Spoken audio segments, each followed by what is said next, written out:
what I just did. Oh, damn, I thought you were the fourth person. I just, No. am I Yeah, we're my picture going there? now. Yeah, this counts, right? Yeah. Wait, my picture's still there? Yeah, twice.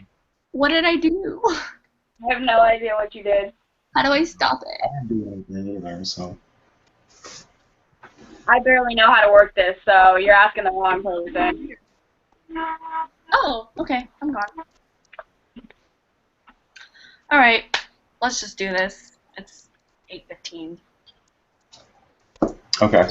So, Nicole, last time, you weren't here last time, but what we did is, because the recording didn't show our faces on the bottom right, we're going to, before each speech, each person is just going to state their name, the audience members, just to prove that we have someone here listening to us. Okay, I saw something about that. Okay. Because, like, Yeah. Elizabeth's face is, you guys are jumping around. Like, I see your pictures, and then it turns to your name every few minutes. Yeah, let me change. That is annoying. I don't see that. See, I don't get why sometimes it shows up for some of us and not for others. Don't know. Yeah. You want me to go first? I don't mind. Sure. Let me see. Present to everyone. And you're in control and putting us on the big screen, right? Oh, but how do we mute ourselves again? Oh, okay, never mind. Yeah. Okay. Hold on. Give me a few seconds to just review something. Send that. You want me to go first? No, I'll go first, but hold on. Let me just refresh my memory real quick. Oh, go ahead. Take your time. Yeah, like Nicole, once you two state your name before I go, you guys will state your name and then mute your mic, and then I'll go, and vice versa. Gotcha. Is this one has to be 3 to 5 minutes, right? Or was it 4 to 5? 3 to 5, I think. 3 to 5? Yeah, and if it's not, mine's like 3.5 minutes or 4, so.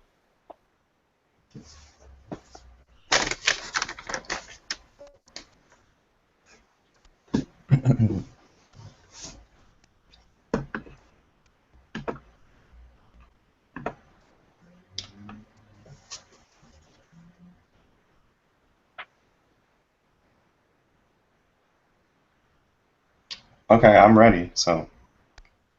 Right? Hey, Let's find the freaking. we have to say your name before you mute yourself. I know. I'm just trying to. Okay. I forgot where it was. Now I found it. All right. You ready? I'm ready. Okay. I'm Elizabeth Sturman. I'm Nicole Nolte. The late Margaret Thatcher once stated, "If you want anything said, ask a man. If you want anything done, ask a woman." I'm going to inform you that today women are outperforming men in America's economy by breaking away from traditional norms, the economy shifting from a industrialized economy to a more of a customer service oriented economy, and because men are too stubborn to adapt or admit that they need to adapt, which is the byproduct of an alpha male syndrome. You ladies are in prime position because of those reasons, and because you are striving for one of these certificates or degrees.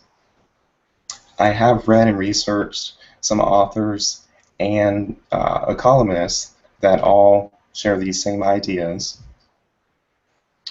as well as I work at an organization that is predominantly dominated by women, I think maybe by a 2-to-1 ratio, and the majority of them are upper management, which is quite surprising to see nowadays as opposed to the past. Now let's talk about these ideas. The first idea is that women are shifting, breaking away from traditional norms from past generations. The National Center of Educational Statistics point out that college enrollment of young women between 18 and 24 was at 19% back in 1965, and now, today, it's at 45%. That's a huge 26% increase. David Brooks of the New York Times also pointed out that the majority of all master's and bachelor's degrees, 60%, are held by women.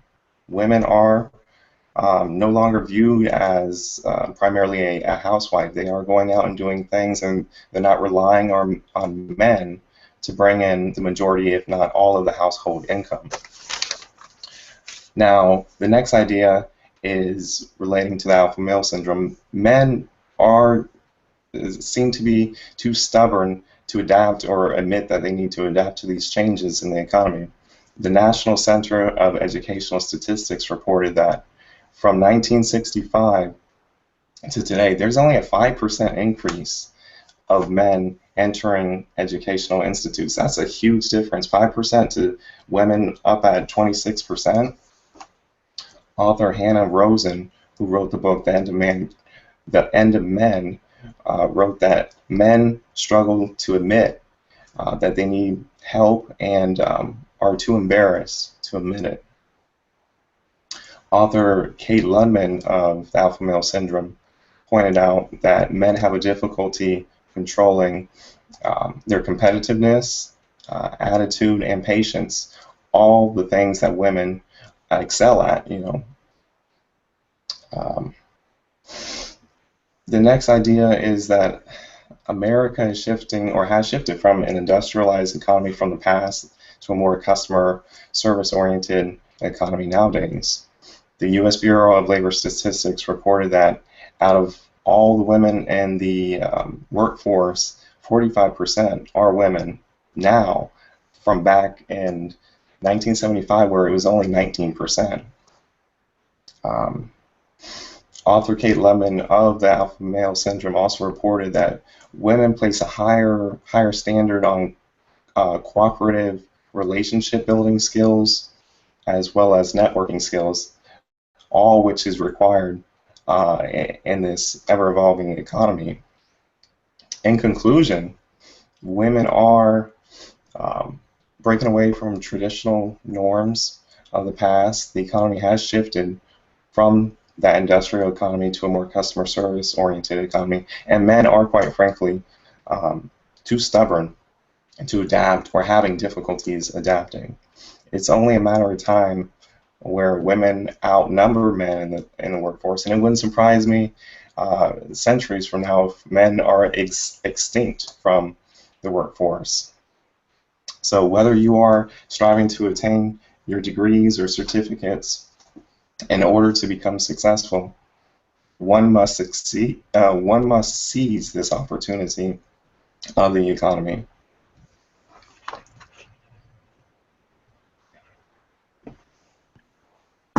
Yeah.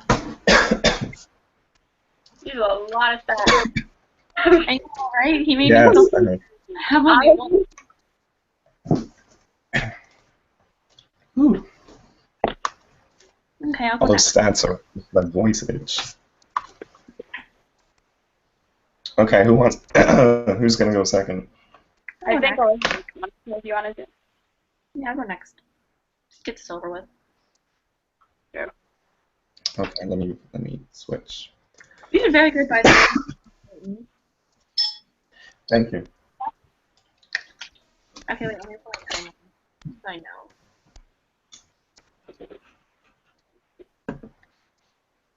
Okay. Yeah. It'll stay.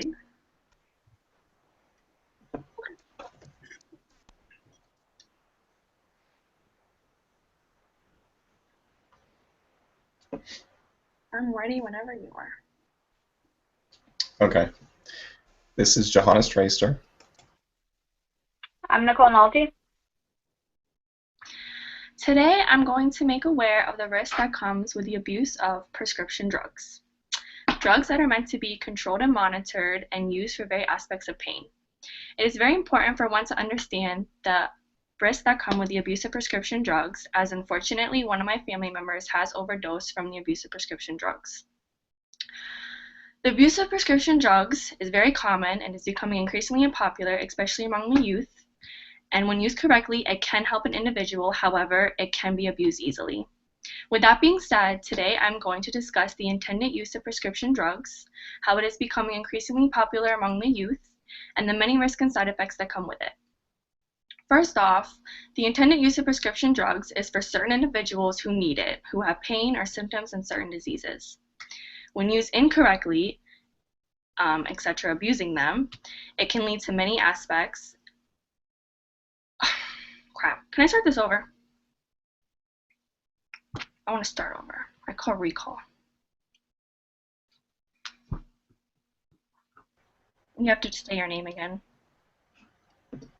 I was looking at the wrong notes. It's okay. All right. Okay. Wait, let me start my timer again. I like online classes though, because you can redo it. That's true. Or you can edit it out if you're good at editing. See, I'm not. Or I would have done that because I can't even upload, like, this speech is hard as is. I'm really bad with it. Okay, wait, let me start it over. Okay. Now I'm ready. Okay. This is Johanna Strayster. I'm Nicole Nolte. Today, I'm going to discuss the risk that comes with the abuse of prescription drugs. Drugs that are meant to be used as controlled and monitored and used in various aspects of pain. It is very important to understand the risk that comes with the abuse of prescription drugs, as unfortunately one of my family members has overdosed from prescription drugs. When used correctly, it can help an individual recover from certain pains. However, it is very easily abused. With that being said, today I'm going to discuss the intended use of prescription drugs, how prescription drugs is becoming increasingly popular among the youth, and the many risks and side effects that come along with prescription drugs. First off, prescription drugs are intended to help certain individuals who need it.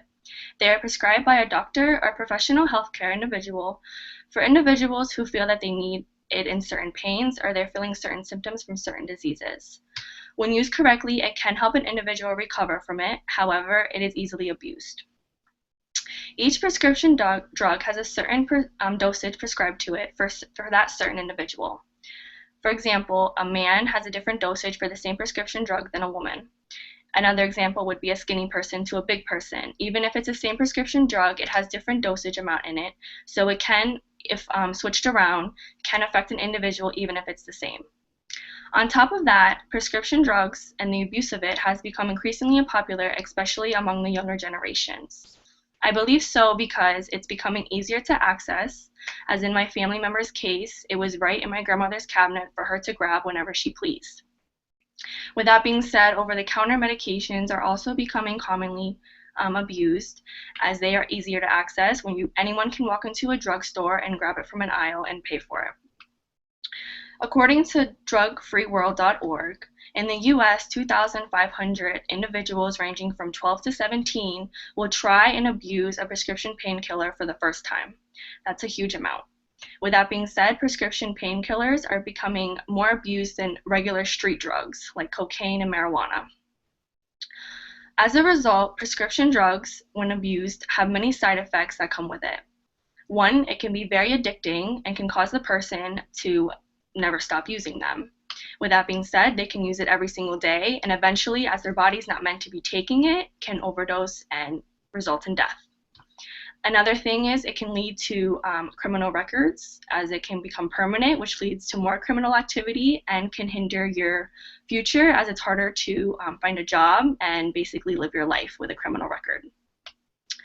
As a result, prescription drugs, when abused, is very deadly and can lead to many side effects and can put you in situations you never thought you would be in. Prescription drugs are very deadly, and I hope by informing you, you will never abuse prescription drugs, or at least try to see what they can do to you, because it's not going to be good. As the prescription drug is not intended for you to use, it's for that individual who needs it. Because honestly, if you think about it, I don't think you want to end up dead at a party on the floor, leaving your family in sobs, and your whole life is in ruins.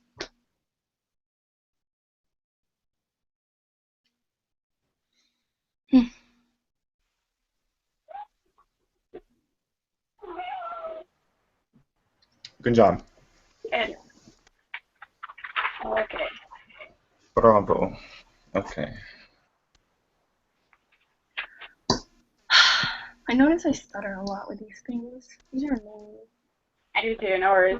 I'm like thinking in my head and it's like going faster than my words are trying to come out. Yeah, like I know what I want to say, but then it's...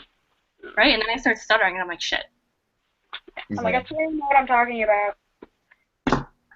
I find it weird too to go back and just watch yourself just speak. That's what I'm saying. And your voice sounds so different on video, and I'm like, yeah, yeah, yes.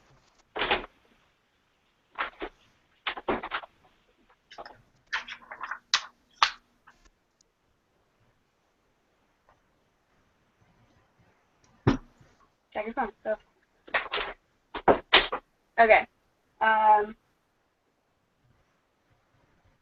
All right. So I guess I'm ready. Get this over with, like you said. Okay.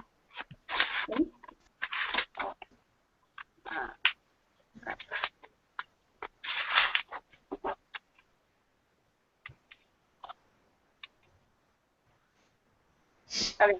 Ready? Yeah. Okay. I'm Elizabeth Sturman.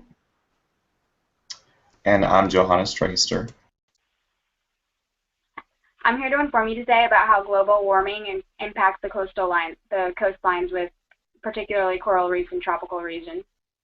Human activity in the recent decades has contributed to the detriment to the negative impact in coral reef ecosystem habitats. Their coral reefs are dying, their fish species are dying, along with resources that humans can exploit and use for future generations.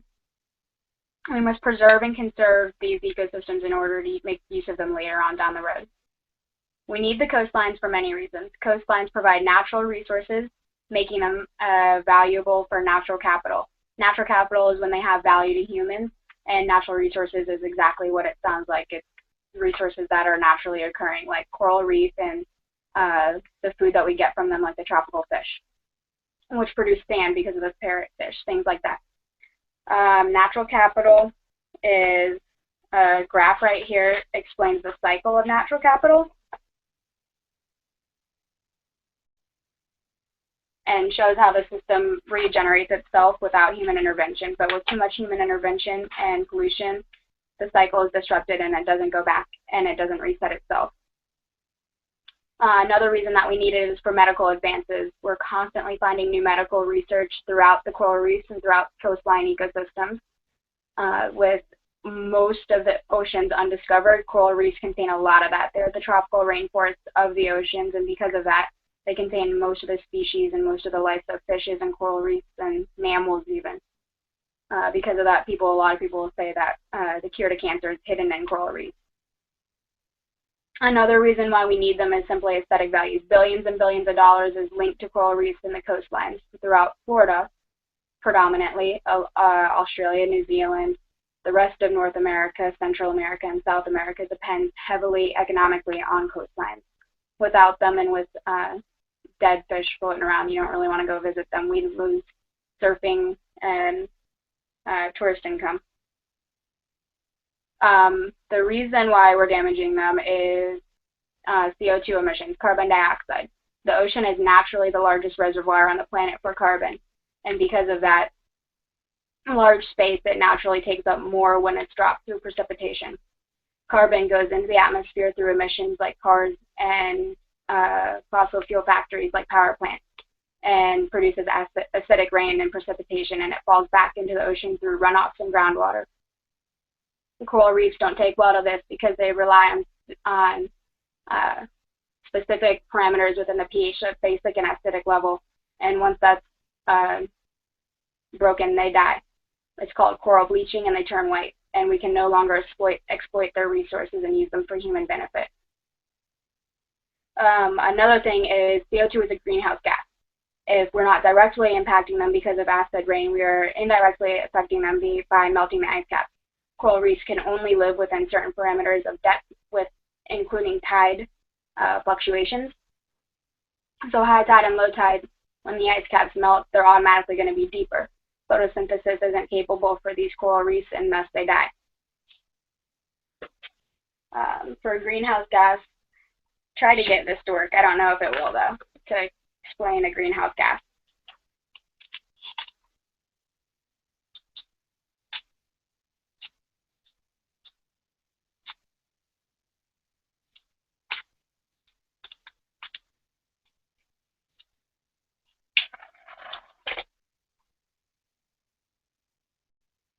I don't know if you can see it on here, but the smoke rises, condenses, and then pours back down into the coral reef and recycles through acid rain, damaging the coral and the fish that are in there.